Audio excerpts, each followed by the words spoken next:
Hello students, welcome to my YouTube channel. अभी हम करने जा रहे हैं question number 3 of exercise 4.3।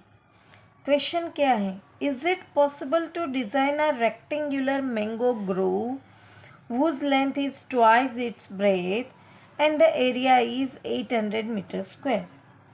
If so, find its length and breadth. There is two questions in one sum only. पहले तो हमें ये बताना है कि ऐसा एक मैंगो ग्रो हम यानी कि उसका फील्ड ऑर्चर्ड बना सकते हैं जिसकी लेंथ उसकी ब्रेथ से डबल है और जिनका एरिया 800 मीटर स्क्वायर है। पहले ये है, अगर हम बना सकते हैं तो फिर मुझे उसकी लेंथ हमें और ब्रेथ ढूंढनी है। अब इसके लिए अगर हम बना सकते हैं कि नहीं वो जानने के लिए हमें डी फाइंड आउट करना पड़ेगा। अगर डी जो है वो इक्वल टू ज़ीरो है तो yes you can find two equal roots. अगर डी ग्रेटर देन ज़ीरो है तो obviously we can find two distinct roots. But अगर लेस देन ज़ीरो है तो ऑब्वियसली किसी भी ग्रुप की लेंथ और ब्रेथ नेगेटिव तो हो ही नहीं सकती, तो वो बनेगा नहीं। अब हमें डी ढूंढने के लिए पहले हमें इसका इक्वेशन बनाना पड़ेगा। तो इसके लिए हम सपोज करेंगे, हमें इंफॉर्मेशन क्या दी हुई है कि उसकी जो लेंथ है वो ट्वाइस है उसकी ब्रेथ से। तो हम सपोज करते हैं let its breadth be x, तो उसकी लेंथ क्या बन जाएगी? 2x बन जाएगी। तो यहाँ पे हम लिखेंगे let the breadth equal to x metre, तो उसकी लेंथ उससे डबल है तो 2x बन जाएगी।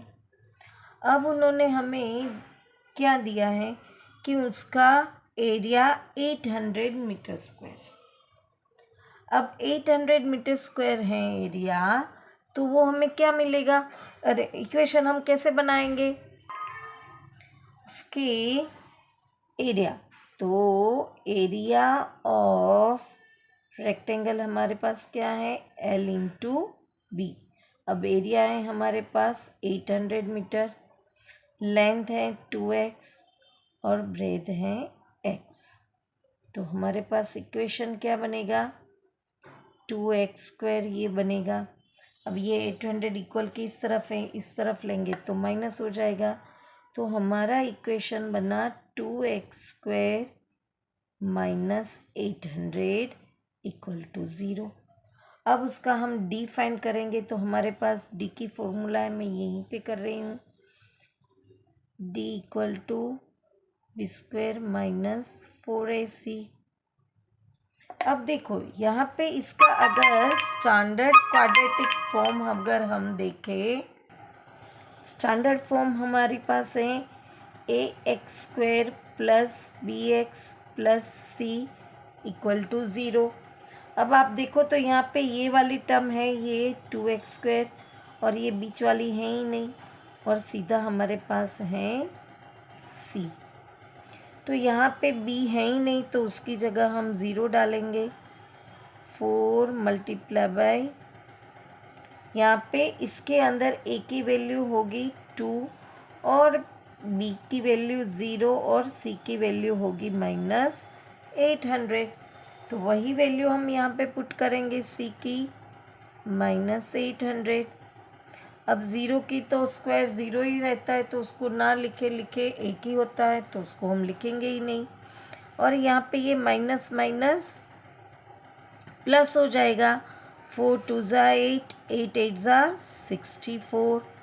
अब ये जो है वो क्या बनेगा? 6400 ग्रेटर देन ज़ीरो है। तो हमें इस इक्वेशन के two distinct, because 6400 is greater than zero, तो टू डिस्टिंक्ट रूट मिल सकते हैं। तो इसका जो हमें क्वेश्चन पूछा था उसका हम ये आंसर लिख सकते हैं, यस इट इज पॉसिबल। अब हमें पूछा है find its length and breadth, तो हमारे पास ये इक्वेशन तो है ही, इक्वेशन है 2x² माइनस 800 इक्वल टू 0। बहुत ही छोटा इक्वेशन, हम डायरेक्टली इसको सॉल्व कर सकते हैं। इक्वल की इस तरफ गया तो पॉजिटिव, ये मल्टीप्लिकेशन में है, इक्वल की इस तरफ जाएगा तो डिवीज़न में आ जाएगा।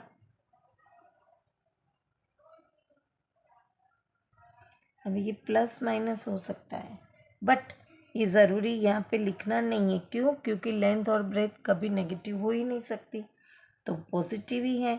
अब ये स्क्वायर इक्वल के सामने जाएगा तो रूट बन जाएगा।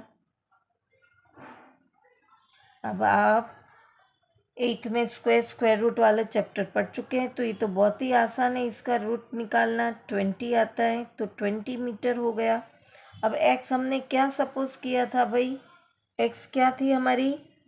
एक्स इक्वल टू ब्रेथ थी, जो हमें मिली 20 मीटर।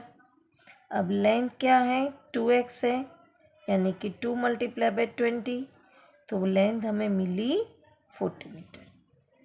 ये हमारा आंसर मिल गया, है ना आसान।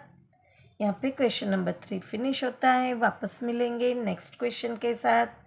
Till then bye bye student.